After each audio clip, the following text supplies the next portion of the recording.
Very very good morning students. आप लोगों का बहुत बहुत स्वागत है ऑनलाइन प्लेटफॉर्म ऑफ सक्सेस मंत्रा। जैसे कि आप सब जानते ही हैं, हम लोग CUT PG के लिए प्रिपरेशन कर रहे हैं और ये मेरे पास कुछ 10 क्वेश्चंस हैं CUT PG के लिए, जो मोस्ट एक्सपेक्टेड क्वेश्चन है फ्रॉम हमारा पुराना वाला पैटर्न जो चलता आ रहा है अभी तक 2024 का, उसके अकॉर्डिंग ये क्वेश्चंस हैं। ठीक है, तो चलिए जब तक मैं इनके आंसर्स नहीं बताती हूँ तब तक आप लोग इनको पढ़ के आंसर्स ज़रा निकाल लीजिएगा अपने। ठीक है, तो हमारे लिए काम थोड़ा सा आसान हो जाएगा करने के लिए। चलिए बात करते हैं, हम अपने पहले क्वेश्चन की तरफ बढ़ते हैं।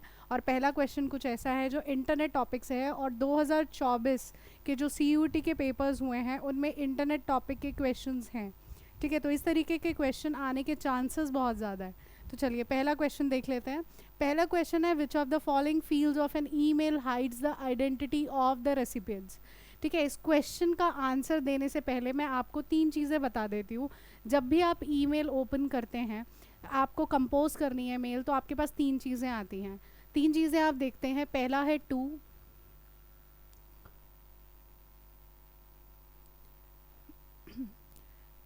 पहला आप देखते हैं टू, उसके बाद देखते हैं CC एंड देन देखते हैं BCC।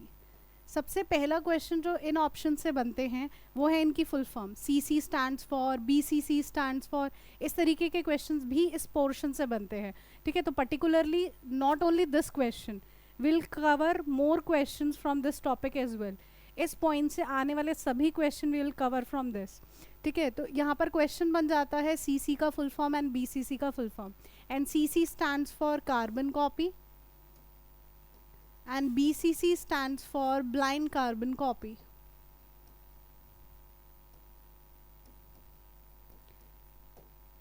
Next question. Email stands for, very easy question, we all know the answer of this question, that is electronic mail. ठीक है, उसके बाद who is the founder of email? Who is the founder of email? That is Ray Tomlinson. चलिए अब इन तीन चीज़ों के बारे में बात कर लेते हैं। टू क्या है, CC क्या है और BCC क्या है। सबसे पहले जब आप कंपोज मेल पर क्लिक करते हैं, वैसे ही आपके पास एक डायलॉग बॉक्स खुलकर आया जिसमें 2 CC एंड BCC हमें दिखा।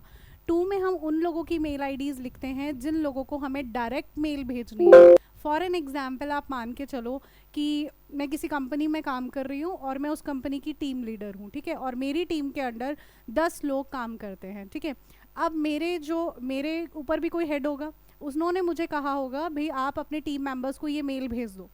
तो वो जो मेरे टीम मेंबर्स हैं उन सबकी मेल आईडी में रखने वाली हूँ 2 में।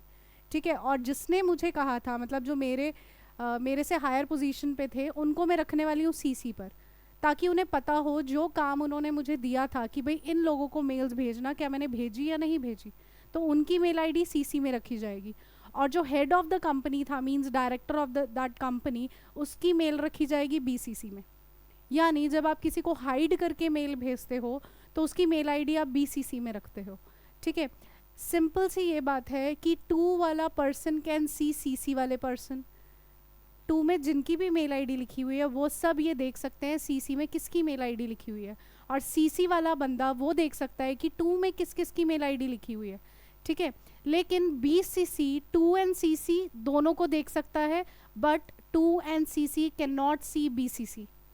मतलब किसी को हाइड करके मेल भेज रहे हैं ना, मतलब डायरेक्टर ऑफ द कंपनी को पता होना चाहिए कंपनी में किस तरीके की मेल इधर से उधर किस डिपार्टमेंट में भेजी जा रही है। ठीक है, इसीलिए उनको BCC में रखा गया, लेकिन किसी को पता नहीं है कि आप वहाँ पर भी मेल सेंड आउट कर रहे हैं। ठीक है, सीधी सी बात, 2 एंड CC आपस में एक दूसरे को देख सकते हैं, लेकिन 2 और CC BCC वाले को नहीं देख सकते, लेकिन BCC can see 2 and CC। Simple सी बात, इस तरीके के क्वेश्चन आगे बनेंगे भी हमारे पास। ओके, तो फिलहाल इस क्वेश्चन पर आ जाते हैं दोबारा। अब ये क्वेश्चन आपको दिख रहा है और एक्सप्लेनेशन मैंने दे दी है, तो इस क्वेश्चन का आंसर बहुत आसान हो जाता है कि which of the following fields of an email hide the identity of the recipient. Hide कर रहे हैं हम आइडेंटिटी ऑफ द रेसिपिएंट, तो उसके बारे में हम कहाँ बात कर रहे थे, BCC में बात कर रहे थे। ठीक है, हाइड करके मेल भेज रहे हैं, तो answer for this question is BCC यानी ब्लाइंड कार्बन कॉपी। चलिए अब आगे बढ़ते हैं नेक्स्ट क्वेश्चन की तरफ।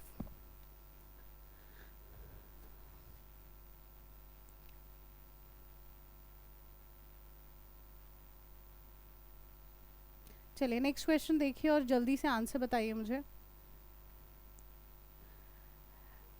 What is an Excel feature that display only the data in columns according to specified criteria? Specified criteria के according आपने काम करना है.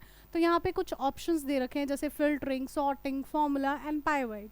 देखो जैसे हम लोग ऑनलाइन शॉपिंग करते हैं, ठीक है, यहाँ पर क्वेश्चन में ही दे रखा है स्पेसिफाइड क्राइटेरिया, ठीक है, यानी कोई एक गिवन कंडीशन पर आपने करना है. अगर हम लोग ऑनलाइन शॉपिंग कर रहे हैं तो आपने किसी एक चीज़ के बारे में डाला, सपोज आपको टी शर्ट फाइंड आउट करनी है या शर्ट ढूंढने हैं या शूज़ ढूंढने हैं, आपने वो सर्च में डाले, तो उसके बाद तो सारे शूज़ आ गए ना.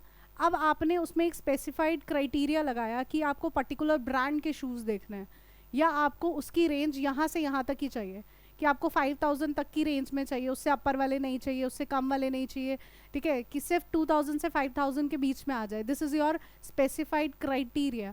ये काम कौन करता है? तो ये करता है फिल्टरिंग, ठीक है. ऐसे ही सेम ऑप्शन हमारे पास डाटा नाम का टैब है MS एक्सेल में, जिसके अंदर ये फिल्टर का ऑप्शन आता है और जो हमें स्पेसिफाइड क्राइटेरिया के अकॉर्डिंग हमें डाटा प्रोवाइड करता है, ठीक है. Next question.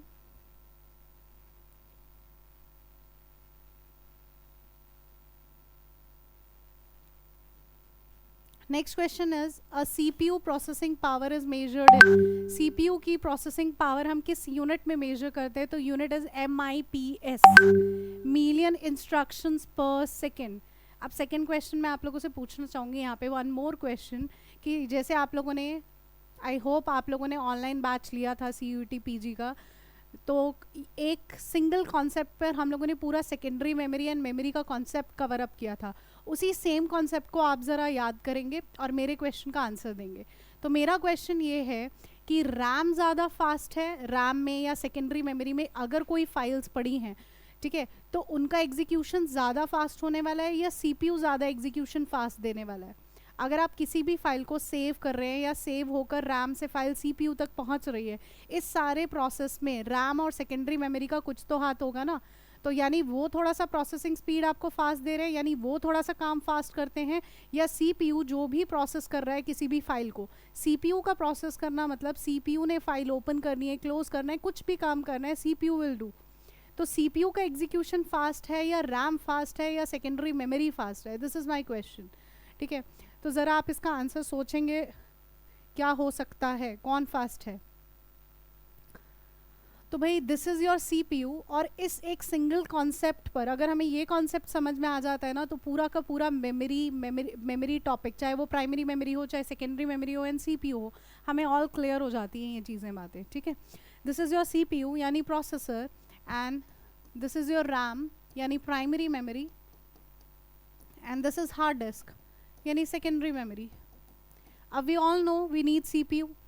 CPU is a processor. CPU के बिना तो कुछ भी नहीं हो सकता. फाइल ओपन करनी है, क्लोज करना है, कुछ भी काम करना है, वी नीड CPU. लेकिन हमारा प्रोसीजर क्या है CPU तक पहुंचने का प्रोसीजर? तो ये जो फाइल्स होती हैं यानी हार्ड डिस्क की जो फाइल्स हैं, इन्हें कभी CPU डायरेक्ट नहीं मिलेगा, नेवर. इन लोगों को सबसे पहले यहाँ पर लोड होना पड़ेगा, उसके बाद उनको CPU मिलने वाला है, ठीक है. कभी भी ये डायरेक्ट उठकर यहाँ से यहाँ नहीं आ सकते. पहले भाई रैम में जाओ, लोड हो, उसके बाद आप CPU तक पहुँचोगे, ठीक है. ये प्रोसीजर है. तो यानी अगर हम बात करें फास्टेस्ट मेमोरी अब तक कौन रही, तो फास्टेस्ट विल बी रैम, क्योंकि RAM is near to CPU ना. पहली बात तो इनको फाइल ही नहीं मिलती, इनको CPU मिलता ही नहीं है, ठीक है. आएंगे तो पहले ये सब यहीं पर आएंगे, ठीक है. और जो CPU है वो उसकी यूनिट इज़ मिलियन इंस्ट्रक्शन पर सेकेंड. फुल फॉर्म से ही देख लो कि पर सेकेंड वो मिलियन इंस्ट्रक्शंस को एग्जीक्यूट कर देता है. इसीलिए CPU की execution is more, far more than RAM and hard disk. चाहे कोई भी सेकेंडरी मेमोरी हो, चाहे कोई भी आपकी प्राइमरी मेमोरी हो, CPU इज़ ज़्यादा फास्टर देन अदर मेमोरीज. लेकिन इन दोनों का एक्चुअल में कंपैरिजन ही नहीं है. जब हम ऑपरेटिंग सिस्टम में बात करते हैं तब थोड़ा सा ये कॉन्सेप्ट आ जाता है हमारे पास, ठीक है. जस्ट उस ये वाला कॉन्सेप्ट हम बहुत अच्छे से याद रखेंगे कि हमारी फास्टेस्ट मेमोरी सेकेंडरी मेमोरी या प्राइमरी मेमोरी में से फास्टेस्ट कौन सी है? दैट इज़ प्राइमरी मेमोरी, क्योंकि it is near to CPU, ठीक है. अब आ जाते हैं इस क्वेश्चन पर. तो क्वेश्चन यही था, CPU processing power is measured in, that is MIPS, and full form of MIPS is million instructions per second.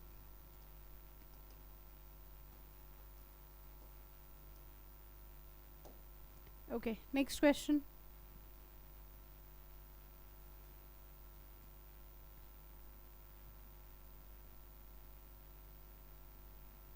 Which of the following is not a search engine? एक हमारे पास सर्च इंजन है, एक हमारे पास web browser है. Again very important question, we have question from this topic as well. और इस तरीके का क्वेश्चन CUT PG 2024 में बिल्कुल पूछा गया है और कई कॉम्पिटिटिव एग्जाम में ये वाला क्वेश्चन आता है, बनता है.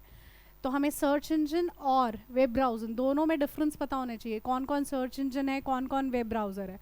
तो अगर आप लोग ये क्वेश्चन देख रहे हैं तो सबसे पहले अपने दिमाग में ज़रा सर्च इंजन के नाम चेकआउट कर लो और उसके बाद वेब ब्राउज़र्स के नाम चेकआउट कर लो, फिर दोनों के बारे में बात करते हैं. ठीक है, इनमें से हमें यही बताना है कि कौन सा सर्च इंजन नहीं है. दैट मीन्स वो अदर देन वेब ब्राउज़र ही होगा अगर सर्च इंजन नहीं है तो. ठीक है, इस कॉन्सेप्ट के लिए मैं आपको थोड़ा सा समझा देती हूँ, उसके बाद आपके लिए थोड़ी चीज़ें आसान हो जाएंगी. जैसे आपने अपना PC ऑन किया, तो मेरे PC में सपोज़ माइक्रोसॉफ्ट की कोई भी विंडो है, विंडो 7 हो सकती है, 10 हो सकती है, 11 विंडो हो सकती है, एनी विंडो. तो हमें बाय डिफ़ॉल्ट क्या मिलता है बाहर? बाय डिफ़ॉल्ट मिल रहा है, हमने बाहर से कुछ डाउनलोड नहीं किया है. तो बाय डिफ़ॉल्ट हमको मिलने वाला है माइक्रोसॉफ्ट एज. माइक्रोसॉफ्ट एज से पहले था इंटरनेट एक्सप्लोरर. जब से विंडो 10 आया तो माइक्रोसॉफ्ट एज आ गया 2015 में. अब माइक्रोसॉफ्ट एज जो है that is by default web browser of Microsoft. जब आप इंटरनेट एक्सप्लोरर को क्लिक करते हो तो उसके अंदर आपको गूगल मिलता है, एंड गूगल मिलेगा या याहू मिलेगा या बिंग मिलेगा. That is according to the popularity, and most popular is Google, उसके बाद याहू देन बिंग. तो हमें गूगल मिल रहा है सपोज, तो Google is a search engine. तो गूगल को चलने के लिए यानी सर्च इंजन को चलने के लिए एक प्लेटफॉर्म की ज़रूरत है. That platform is web browser. Okay, बिना वेब ब्राउज़र के आपके सर्च इंजन काम नहीं कर पाता. तो this is the difference between web browser and search engine. अब नाम पर आ जाते हैं कौन कौन वेब ब्राउज़र्स हैं. तो web browser are Google Chrome, Mozilla Firefox, Apple Safari. ठीक है, उसके बाद और भी नाम होंगे, आप लोगों को ध्यान होंगे, ज़रा आप लोग सोच लीजिए कौन कौन से नाम इसके अंदर और हो सकते हैं. जैसे सी मॉन्की भी आएगा इसके अंदर, एपिक भी आएगा. इस तरीके के बहुत सारे हमारे पास वेब ब्राउज़र्स हैं, जैसे यूजी ब्राउज़र भी है, इस तरीके से. और सर्च इंजन में हमारे पास MSN भी आएगा, ask.com भी आएगा, Yandex भी आएगा, उसके बाद DuckDuckGo भी आएगा. अब इस क्वेश्चन पर आ जाते हैं. तो ये कॉन्सेप्ट आप लोग को थोड़ा सा क्लियर हो गया होगा.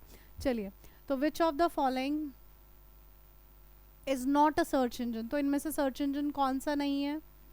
तो बिंग, आस्क एंड याहू, ये तीनों के तीनों आपके सर्च इंजन है. सिर्फ एक Safari, Apple Safari is not a search engine, this is a web browser. तो answer for this question is D option.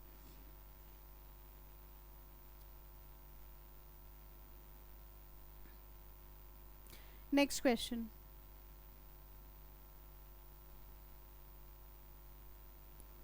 In computing terminology what is firewall? Firewall पर बात करते हैं, फिर उसके बाद ये क्वेश्चन ऑप्शंस आप पढ़ लेना, उसके बाद आपके लिए आसान हो जाएगा आंसर देना. पहले हमें फायरवॉल तो पता हो करता क्या है. तो फायरवॉल जो है हमें प्रिवेंट करता है from unauthorised access. This is the definition of firewall, prevent from unauthorized access.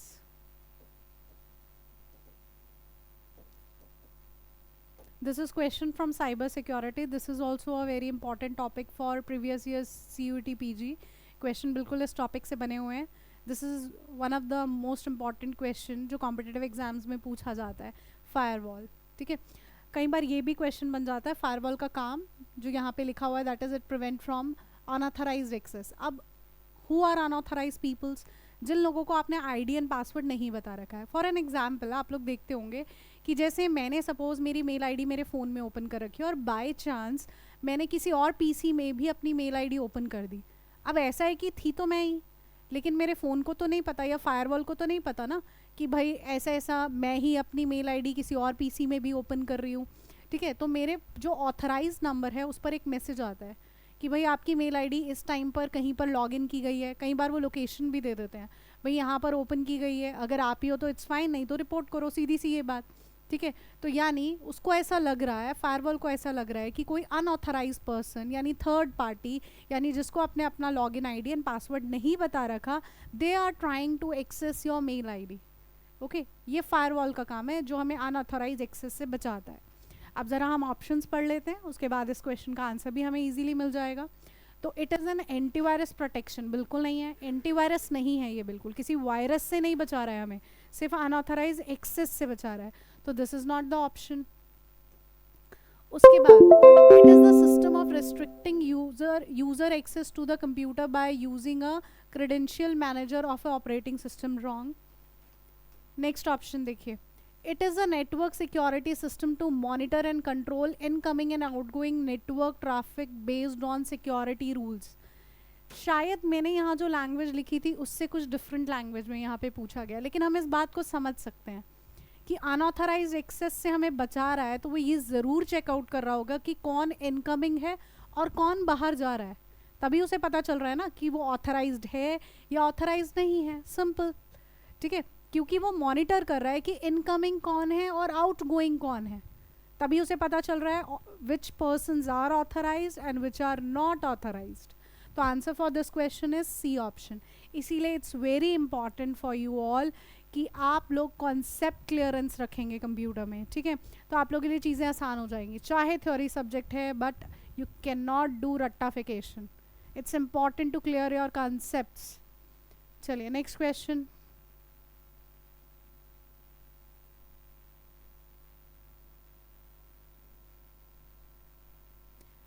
which of the following represent Boolean characters? Okay, this question is from memory unit।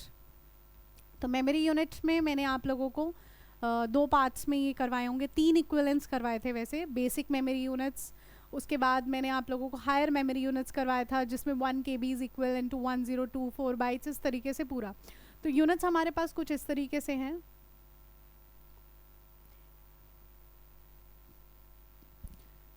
Units are KB,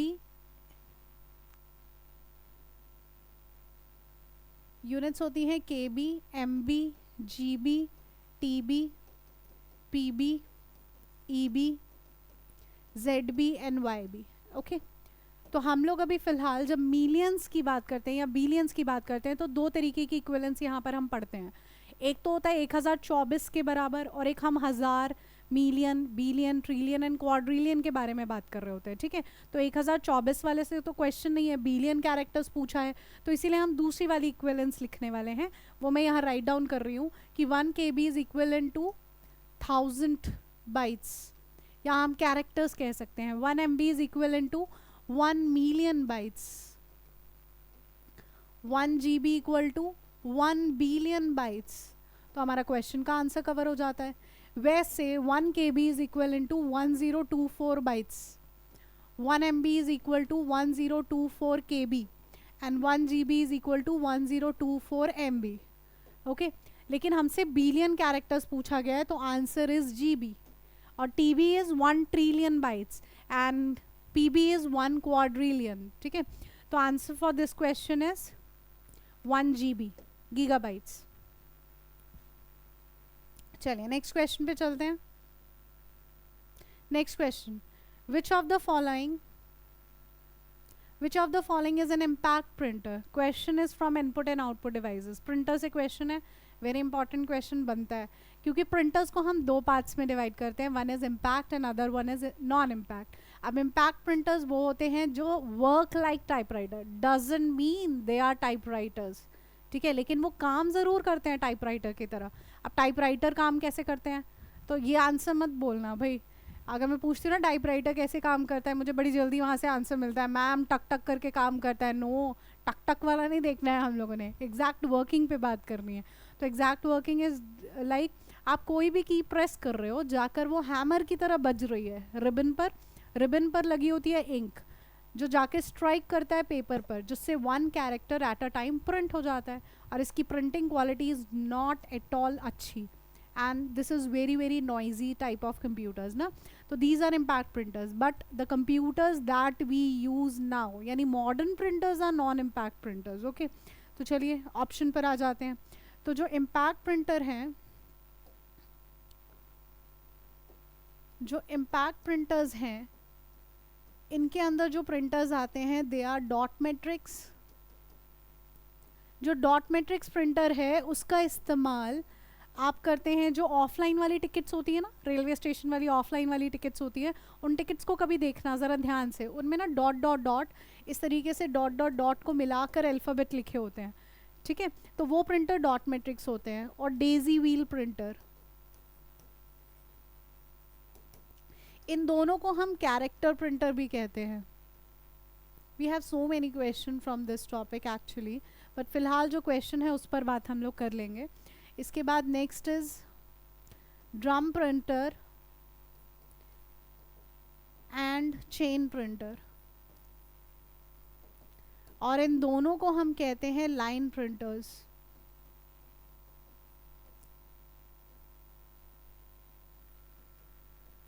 इसके बाद non impact printer में कौन कौन से printer आते हैं?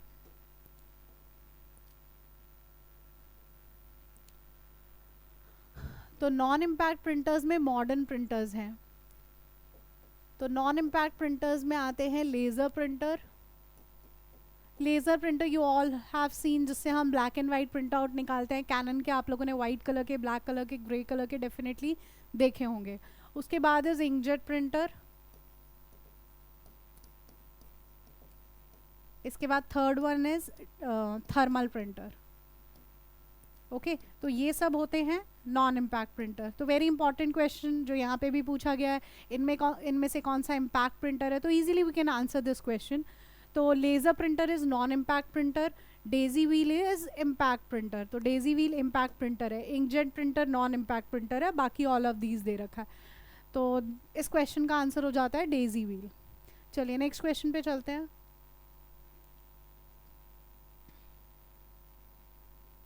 Next UDP. UDP का जो क्वेश्चन है this is from networking. Networking में हमारे पास ट्रांसपोर्ट लेयर है, टीसीपी आईपी मॉडल से ये क्वेश्चन है, ठीक है। ट्रांसपोर्ट लेयर है टीसीपी आईपी मॉडल में, और ट्रांसपोर्ट लेयर पे दो प्रोटोकॉल्स काम करते हैं, एक टीसीपी नाम का प्रोटोकॉल है और एक यूडीपी नाम का प्रोटोकॉल है। और पहला क्वेश्चन टीसीपी एंड यूडीपी से आता है, इनके फुल फॉर्म्स, या इस तरीके से क्वेश्चन कि ट्रांसपोर्ट लेयर पे कौन सा प्रोटोकॉल काम करता है। तो ट्रांसपोर्ट लेयर पे सिर्फ दो ही प्रोटोकॉल्स काम करते हैं, एक टीसीपी है और एक यूडीपी है। प्रोटोकॉल मैं बोल रही हूँ बार बार, तो हमें प्रोटोकॉल का मतलब भी पता होना चाहिए, और ये भी क्वेश्चन बनाता है व्हाट इज़ प्रोटोकॉल। तो protocols are set of rules, ठीक है। तो टीसीपी का फुल फॉर्म है transmission control protocol, UDP stands for, it is written over here, user datagram protocol. And TCP एक कनेक्शन ओरिएंटेड प्रोटोकॉल है, एंड यूडीपी एक connectionless protocol है। Explanation इसका मैं आपको दे देती हूँ तो चीज़ें थोड़ी और सी क्लियर हो जाएंगी। देखिए, टीसीपी जो है उसका इस्तेमाल हम करते हैं ईमेल्स में।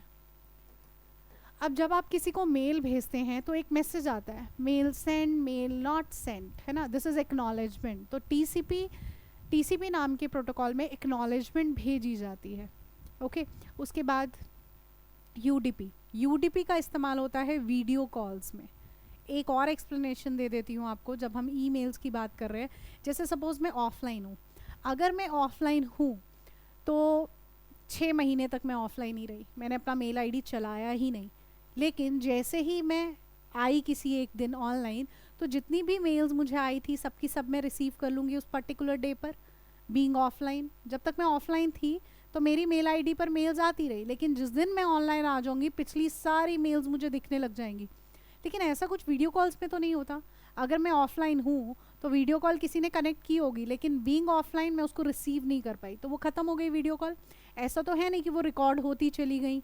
मैं 5-6 दिन ऑनलाइन नहीं आई हूँ, किसी ने मुझे रोज़ वीडियो कॉल्स करी हैं, ठीक है, और वो सब की सब रिकॉर्ड होकर मुझे मिल रही हैं वीडियो कॉल्स। ऐसा कभी भी नहीं होता, इसीलिए यूडीपी इज़ कनेक्शन लेस। तो यहाँ पे वीडियो कॉल्स है। तो answer for this question, connection oriented protocol TCP होता है, यूडीपी नहीं होता। तो UDP is connection less protocol. This is your question. चलिए आगे चलते हैं।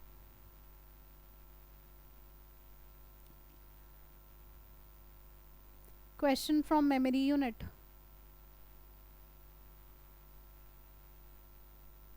चलिए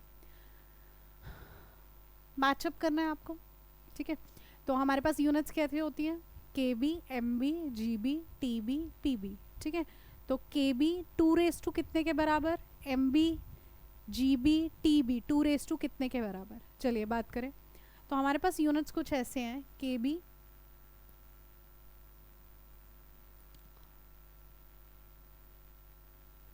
देखिए यहीं पर मैं बात कर रही हूँ यूनिट्स के बारे में, ठीक है, उसके बाद आगे देख लेंगे। के बी है, एम बी है, जी बी है, पहले इन्हीं के बारे में बात कर लेते हैं, ठीक है। के बी जो है, जब आपको यहाँ से बात करते हैं एम बी से, M B is megabytes. M B को अगर मुझे बाइट्स में बदलना है तो 1024 से आप कितनी बार मल्टीप्लाई करेंगे, तो इनका मैं इक्वलेंस लिख देती हूँ तो चीज़ें आसान हो जाएंगी। 1 K B is equal to 1024 bytes, 1 M B equal to 1024 K B and 1 G B equals to 1024 M B. Okay, अब मुझे 1 KB को बाइट्स में बदलना है, तो 1 KB को बाइट्स में बदलना है तो 1024 से मल्टीप्लाई करो and it is converted into bytes. जैसे मैथ्स में यूनिट्स को कन्वर्ट करते हो ना, सेंटीमीटर से मीटर में, 1 यूनिट से अदर यूनिट में, सेम वही चीज़ है यहाँ पर। तो 1 KB आपको गिवन है, उसे आपने बाइट्स में रिप्रेजेंट करना है, तो 1 KB is equal to 1024 bytes, simple easy. लेकिन जब 1 MB को आपने बाइट्स में बदलना है तो कैसे करोगे, 1 MB will be multiplied by 2 बार 1024, मतलब आपने यहाँ आना है ना,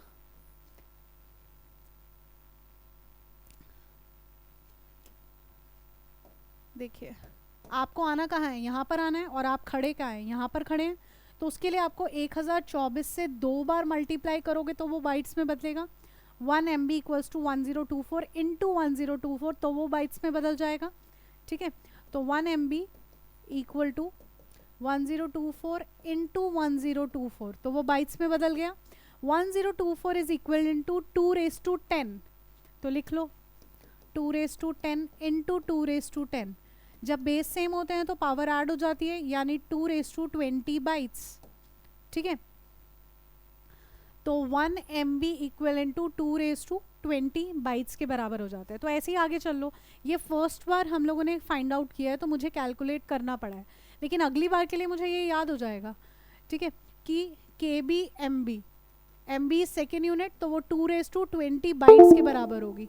KB MB GB तो तीसरी यूनिट है, तो 2^30 बाइट्स के बराबर होगी। TB 2 तो चौथी यूनिट है, 2^40, और 1 KB कितने के बराबर होगी, 2^10 के बराबर होगी। KB इक्वल टू 2^10, ये बाइट्स में इक्वलेंस है। तो यही हमारा कुछ क्वेश्चन था, दोबारा से क्वेश्चन की तरफ चल लेते हैं ज़रा हम।